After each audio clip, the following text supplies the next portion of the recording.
What's up? My name is Heathen. I'm from Boyle Heights, California, and this is a little piece of my story.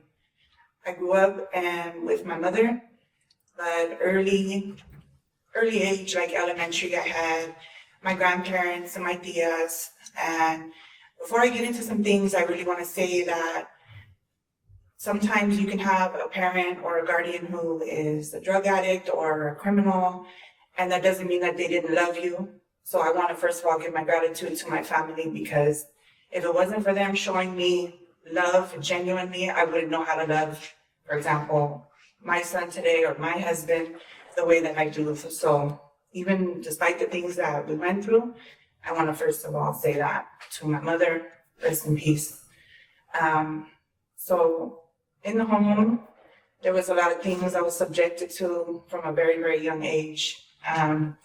A lot of different emotions that I had that I wasn't necessarily able to even identify. So seeing my mother addicted to heroin and my stepfather was committed to life in prison at the age of 10, I myself started to spiral into some chaos, drugs, alcohol, the streets, especially after seeing my mom really lose everything that she had to her addiction. So she was at one point a business owner and, a licensed cosmetologist, hair done, nails done, always looking good. And I seen her go from that to the point where she was asking me like, hey, where are you staying tonight? I don't know where to go. And this is from a young age. So as I mentioned, in elementary, I did have some of my other family members, like my grandparents and my tia. But after they saw the route that my mom was taking, they all cut us off. So it was just me and my mom, and I felt this tremendous amount of responsibility for her, because I'm raised in the 90s. I'm born in 85. So we all know the Dare commercial, like where they put the egg and it says, this is your brain on drugs. Like, to me, I was terrified to see my guardian, my mother, in that state of mind, right? Because I would always fear that she would OD. And I started seeing people that would come around, and I would be recognizing, what was going on. Like, they come in and then they're gone real quick, like just doing tranzas. And I didn't know any of that. This had been going on since I was a very little girl, 4, 5, 6. But it wasn't until I was around 13 I started to see and recognize more. When, I walked in and my mom nodded out. She had a straw and a piece of foil in her hand.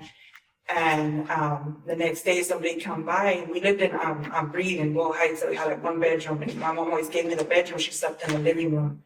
And she was like, I need to use your room. And I'm like, thinking, for what? I'm a kid, I'm curious, right? So there was some dude, and I didn't know who he was. So they go in the room, and I'm like, I'm gonna go peek, like being a curiosity kills the cat. And I saw him putting a tie in my mom's arm.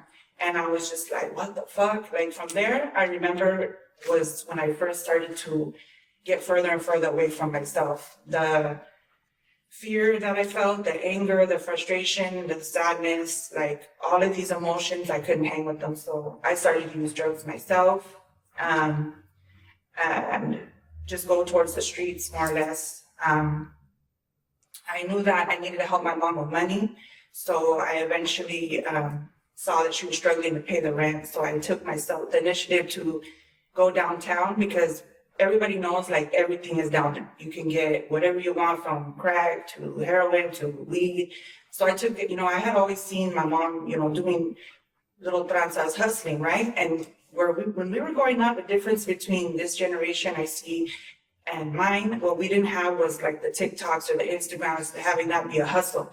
We had to really come up like in other ways, and sometimes when you grew up how I did, seeing things like drug dealing and whatnot, you thought that was the business, right? You thought that was your come up, and you just hope you didn't get caught, And I remember my mom, going to prison and in and out for drug charges. And so to me, I knew it was not like legit, but I didn't give a fuck. I had to do what I had to do. So she was in prison, and I took the initiative to come up on some weed. I went downtown LA. I posted up. I saw how they did it. Like, am I stepping on toes, or can I do this right here? And it was cool. So I got in. I started making money.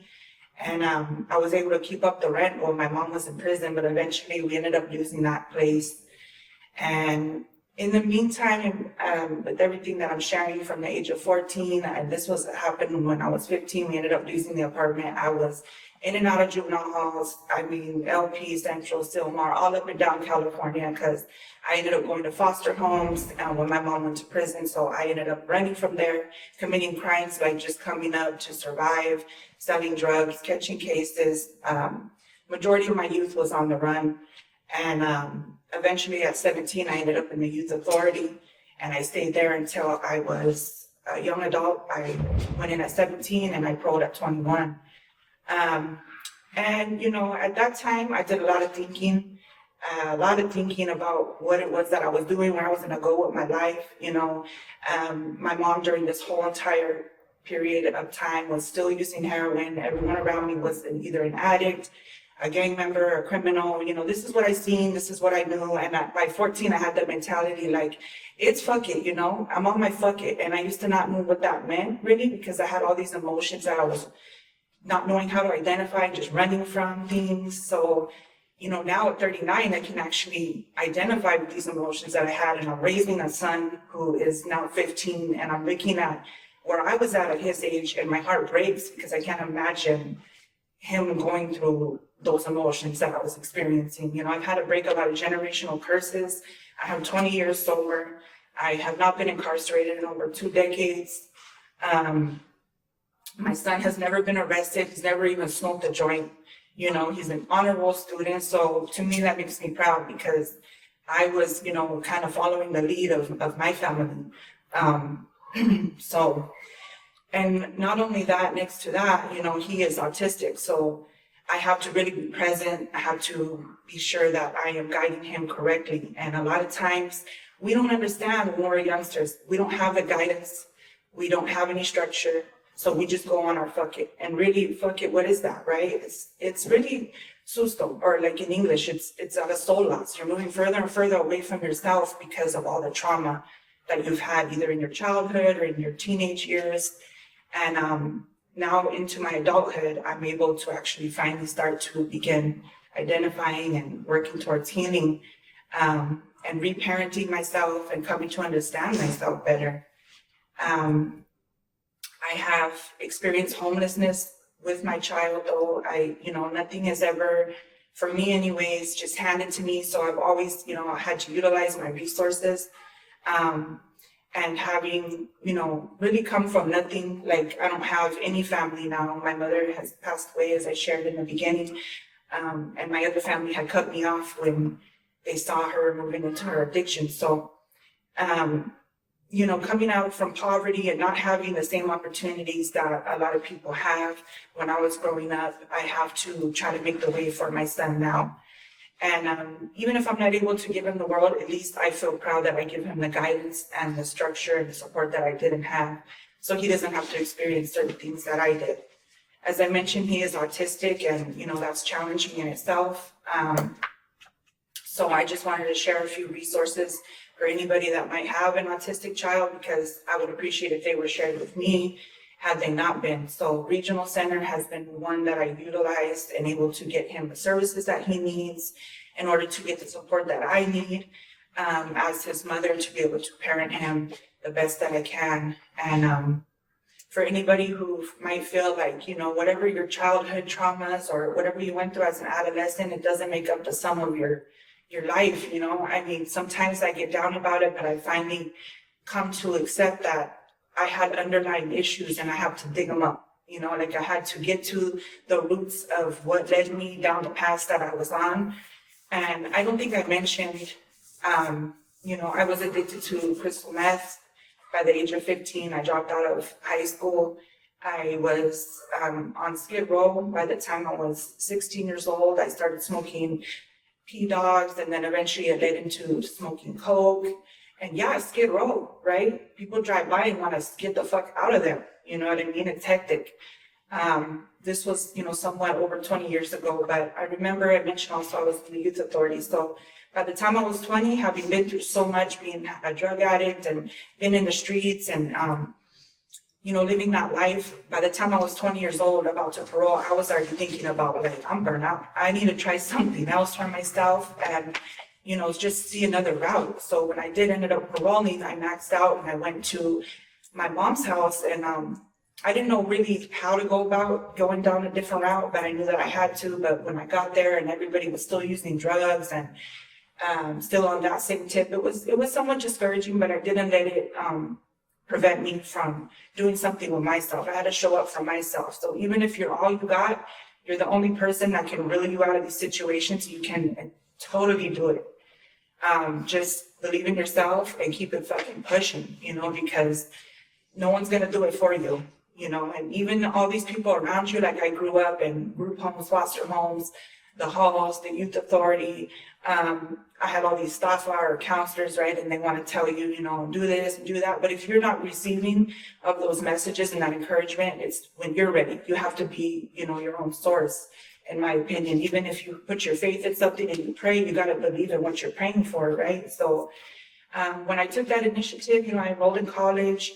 I ended up majoring in sociology.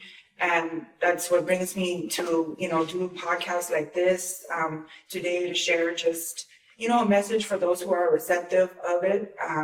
There's a lot more, that has occurred in my life, but I'm grateful to say that today I'm still alive. I'm able to provide and be a mother. And I know it was not the sole purpose of my being was to be on my fuck it. Like, I'm ready to retrieve my soul. I'm ready to come into my center. And it's a process, it's a lot of people just want all the love and the light, and you gotta like do some shadow work. You gotta embrace what you've been through and just be patient, be all forgiving and all loving and all caring for yourself.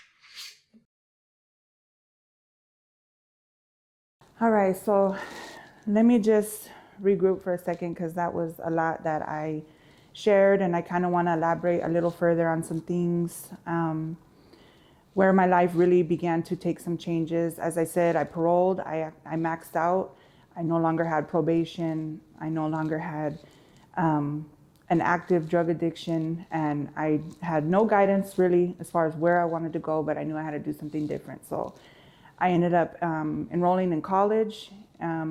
I had got my GED while I was incarcerated, so I was able to do that. And I decided I wanted to major in addiction studies, maybe just to understand like my mother, myself. That was my first major, and I ended up changing it. But while I was there, I met a man, and shortly after getting married, I ended up getting pregnant. So when I got pregnant with my one and only child, my baby boy, Emiliano, I had been clean and sober for a year. I was into my second semester in college, and I was still a little bit, kind of trying to come out my ways, doing the civilian thing. Like I really was just trying to fill it out, but once I got pregnant, it was confirmed. Like there is no backtracking. There is no, will I do this again? Will I bust a mission? Like it was out for me, because I was committed to never having my son have to experience what I did, especially, a mother addicted to drugs, or, in and out of incarceration. And I can proudly say that he has never seen me in those situations or in that light. And he's 15, he'll be 16 in May. So when he was 5, he was about to go into kindergarten. He was not really speaking full sentences. So I've always had to be a resourceful person. Because I came from nothing. So when you have nothing, you got to hit up your resources, right? Who knows about Christmas from the churches and Navidad, okay? Or who knows about like food banks? Don't feel ashamed. You got to do what you got to do. So I called a resource line, which if you're in LA County, is 211. Hit them up, tell them whatever your need may be, from food, diapers, utility assistance, rent, shelters, whatever it might be, right? So I just took the chance, and I said, I need to have my son's speech evaluated, because when he was in preschool, they had told me that maybe I should consider that. But he was still young, like 3, so I thought, let me just wait it, see how it goes. But by the time he was 5, it was still not there. So they shot me to LAUSD. We got him evaluated right away, and they spent 15 minutes with him, and then they told me, your son is autistic. And I had never heard that word before. I had no idea what that was. I started bawling my eyes out, like, what does this mean? What is this? And they ended up telling me, go to regional center and you will have further evaluation, to get like an official diagnosis with them. But, that's what we could tell you for now. So I ended up doing what I had to do right away. I got in there. My son was evaluated again, and he was diagnosed with Asperger's syndrome. So Asperger's syndrome is like the highest functioning of autism because it is on a spectrum. So it actually, they're saying now that it's actually not even considered autism. It's just Asperger's syndrome, which is something in and of itself. So I ended up, with that evaluation, ended up utilizing all of their resources. It was very intense. My son had to have intense training, therapies. I had to have intense trainings. They would come to my house 5 days a week, 3.5-hour sessions. I had to devote my entire life to just making sure my son had what he needed to be able to speak, to be able to, maneuver through this maze. Because how my life has been, I always just feel like, what if I'm not here forever? He needs to know how to move. He needs to know what to do. We always want to shelter our kids, but I'm like, I can't do that. I have to be sure that he's legit when I'm no longer here to guide him. And so I had to really stop working. I had to commit to getting him what he needed. So he ended up overcoming a lot of things. We did that for 2.5 years. And now, moving into high school, he's doing really well. He still is in special needs classes. And so if you have a child with autism, all throughout their career in school, you got to advocate for them to have their IEPs, their 504s. You need to be communicating with their teachers, and it becomes like a team. And if there's something they don't have, you can always appeal. I've went to LAUSD. I've had to appeal for him not receiving this service or that service. There is a lot of support. Regional Center, get signed up, definitely. They are a great help. So I also want to participate as mothers or fathers. Just try to get support for yourself. I never knew I had patience until, every parent, right? But especially having a child with disabilities, you have to be patient, and you also got to take care of yourself. So get yourself some support, and Regional Center is a good resource for that. My son's father was obviously my first marriage that I was in. My husband, my ex-husband now, he was, they're always like Prince Charming in the beginning, and I was very young when I met him. I was actually 16 years old when I met him. And I ended up going to the youth authority, and I got out when I was 21, and we ended up linking back up. And he was the one that everybody was like, he's all bad, stay away. Like even his own family members were telling me like, stay away from this man, he's no good. His primas, his own family, and I was young. I was like, I'm going to check you for talking about my man. The fuck you mean? Like I had no idea what I was in for though. And it was a long ride with that person. After we got married was when the abuse really began. He was even physically abusive when I was pregnant. Abuse comes in many forms though, it's not just physical, it's emotional, financial. Those are the things that I experienced with him. And, it just kind of happened suddenly. He started showing me things like his true character, with, physical violence. And then, the verbal abuse came after that. And in the beginning, it's always like, I'm sorry, it won't happen again. Like, I love you. I was just tripping, whatever. Right. And it's all bullshit. So they could keep you around a little longer. But then it gets to a point where they don't even say they're sorry no more. They look at you like, bitch, thought you know. Like, shut your mouth, or you shouldn't have done that, or you shouldn't have done this, and you stay with this person maybe for many reasons. I know for me, myself, I was just trying to fix things. I was like, it has to go back to what it was, what it was. Like, I thought he was someone else, and just trying to maintain minds. And then having a young baby, I ended up finally leaving when my son was 2. And at that point, I knew that I cannot have my son seeing a man put hands on me or disrespecting me. It got to the point where I would wake up and he would like, bitch, where's my breakfast? He would be throwing plates across the table. Like, I don't like this shit. Would make me something else. It was really, really intense. It was really, really miserable. I was so sad and just heartbroken for my son. But at the same time, I'm like this, so loyal to this guy because he was my first husband, the father of my child. I had all of these reasons, right?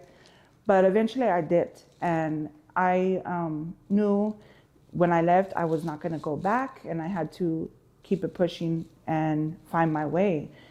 And nobody knew what I was going through. So when I ended up in a domestic violence shelter, my friends, everybody had a lot of questions for me, but you can't worry about what anybody's going to say, from your family to your friends. You have to do what you have to do. You have to protect your babies, even yourself, whether there's no children involved. I learned a lot in that domestic violence shelter. I stayed there for 2 months. If you have to, you go there to one of those places, it's all to the good. It's free. They help you. You get a lot of therapies. You're around women who are coming out of situations that you had just endured. They'll help you even with housing when you move out from there, if you need it.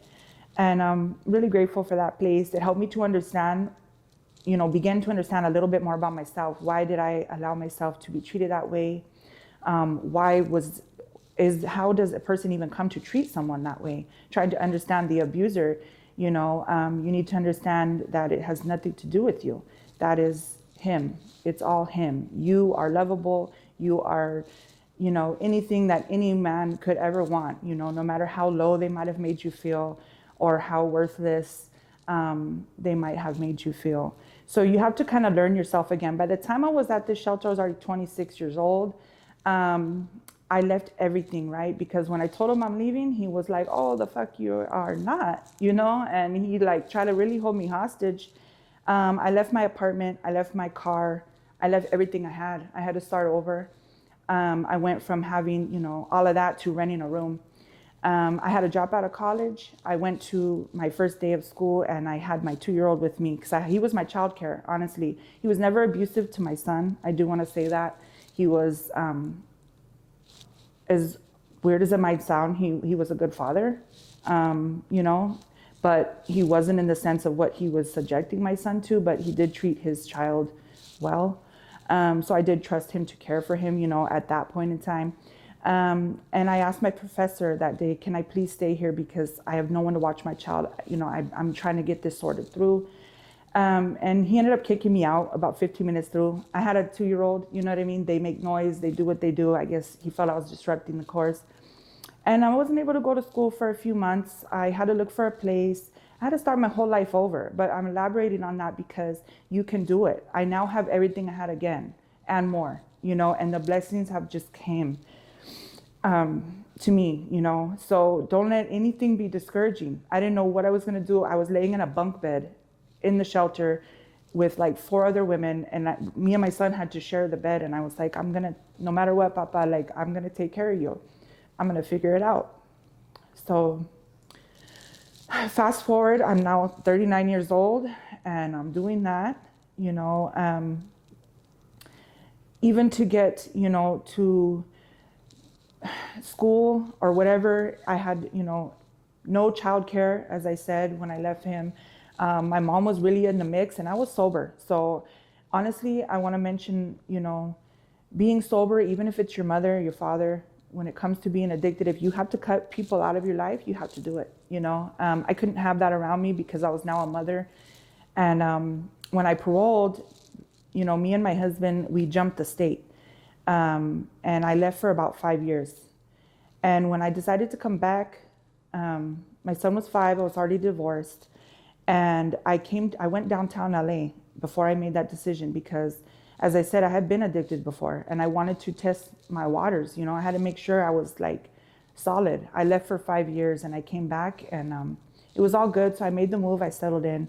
Anyhow, today in my life, I'm a mixed media artist. Dia de Muertos, it's a custom in the Mexican culture where we celebrate the life of those who have passed away. And for me, it's very dear to my heart because, as I mentioned, my mother passed away. She was my road dog, my homegirl, my everything. No matter what, like I mentioned in the beginning, just because a lot of times people share their stories like, oh, my pops was a criminal, he was a gang member, my mom was a drug addict, whatever. It doesn't mean that my mom didn't love me. My mom was loyal to me. I mean, it was her in the courtrooms, it was her in the halls, it was her in the Y, loaded or not. She used to come knotted out. I look back in the courtroom like, man, righteous, But people come to learn, like now me being a parent, we have childhood traumas and some of the times they go unresolved. And that was the case for my mother. She had her shit and she didn't resolve it. She had her things that led her to be in escapism, to be susto into her adulthood until eventually, drugs took her life. And, I know that she's proud that I have been able to really, like I said, break those curses, because today my son doesn't have to see me in that light, and he doesn't have to go on to continue being someone who abuses drugs. But as well, my husband, as I said, I ended up divorcing his father, and I've been married to my husband for 8 years. We are both recovering addicts. We've both been through the shit. We've both been to the Y, prison, whatever, right? And we actually met downtown because I was serving him. And as crazy as it sounds, like, that's the mix, that was the lifestyle that we were in. And, I ended up, I was already sober at the time. And I ended up, he ended up coming out of that lifestyle, and he overcame a heroin addiction himself. But that's how we met. It's not your romantic story or whatever, but now we're the same age. We're both born in 85. So we really encourage each other to be on our positive tips. He's now a truck driver. He's doing his thing. He has his sobriety. I have mine. And, I just want to share encouragement for whoever might need it. When you don't have nobody, you don't have anyone to turn to, and you have to show up for yourself. You can absolutely do that.